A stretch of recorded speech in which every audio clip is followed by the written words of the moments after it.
Hi, and welcome to this quick tool review. This time around, we have a really unusual product from VEVOR that I'm taking a look at. It's a dunnage rack, and if you wonder what dunnage is, it literally means packing material. But in the retail space, a dunnage rack is something that holds goods off the ground so you can clean under them, among other things. So this dunnage rack, they come in all different sizes, is 48 by 20 inches by 8 inches tall.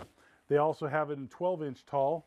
And they have various sizes, 36 by 20, 48 by 14, 60 by 20, 24 by 14. The weight capacity of this one is 1,000 pounds. So you're wondering, why did I buy this? Because I certainly don't have any use for storing retail goods off the ground so I can clean under them. However, this is a very inexpensive way to get a very strong rack that you could potentially add wheels to or something else, and it provides the whole framework for the basis of the flat storage area that can hold a lot of weight. This particular item is going for $45.49 on Amazon right now, which is a really good price. And I wanted to check it out because I actually have a use for it.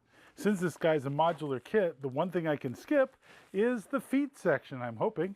I'm hoping that the angle pieces, I can just skip putting those parts in altogether. Looks like those are going to be plastic. Wow, they really tie wrapped it together so that the individual sections stay together.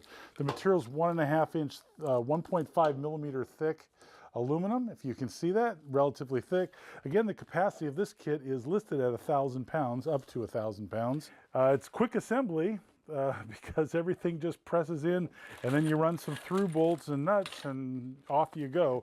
So the weak link are going to be the plastic in the corners, but for me, the real advantage of this kit is that it sets the whole basis of the rack up for me, and I don't have to go and get the materials and pre-weld the flanges on them for the cross pieces. See, these have, oh, you can't see that. These have cross pieces pre-welded on them. Pretty nice TIG job. Probably better than I can do because my TIG welding skills suck. So the kit gives you a great basis for something bigger. Let's put this together and take a look. The cross pieces bolt on to those threaded nut inserts that expand in the back. That's a quick way to make tap threads and relatively strong. The force should mostly be this direction, so this would be weakest in the pulling out direction. Although if you look back there, I don't know if you can see it, but they did a pretty good job with the expansion in the back, so it'd be pretty tough even to pull out, but the force is going to be mostly down anyways, which is ideal. All the bolts that come in the kit are claimed grade 8.8 metric with washer built in, and even come with a pair of wrenches to install it, so you don't need any tools of your own. It comes with a user manual, which is reasonably clear.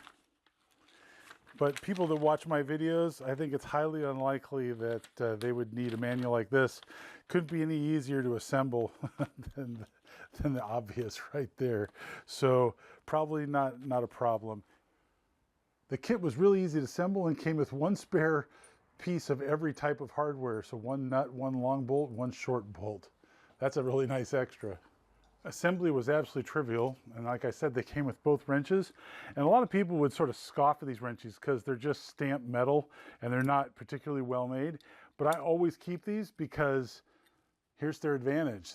These are spanners. These are super thin wrenches, and sometimes you need a wrench to get in someplace that's really thin and you don't have one. If you save these, it might save the day. More than once I've been saved by these. So as crappy as they are, they're also really useful.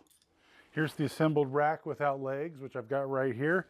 And I won't be putting those on. They're press fit on, and they're held in place by gravity. So when you push down on this, it pushes the legs on. Again, I think the weak point is these corner pieces, but that's not a deal breaker because they claim 1,000 pounds, and this thing is very sturdy once you bolt it together. At some point, yeah, the plastic may break, but they're fairly inexpensive, and it's a good start if you need a project for some sort of pre-built platform. It'll save you a lot of money and time. If you're wondering what my plans are for this, it's to take those two furniture dollies over there, this guy going across them along with a couple other pieces I'm going to add, and then put all of this metal on wheels so that I can get it out of the way when I need to get into the side of the saw or over to the hydraulic press or to the Mitchell Toyo optical comparator because I can't get to anything with all this metal here. And this is overflow metal, and it's just expanded over the years as I've had multiple projects. So I wanted to have a cart that would hold, or I wanted to have a platform that would hold all this metal in a way that I could roll it out of the way when I need to get in there. And this is a great start. The 20-inch width was practically made for these Harbor Freight dollies.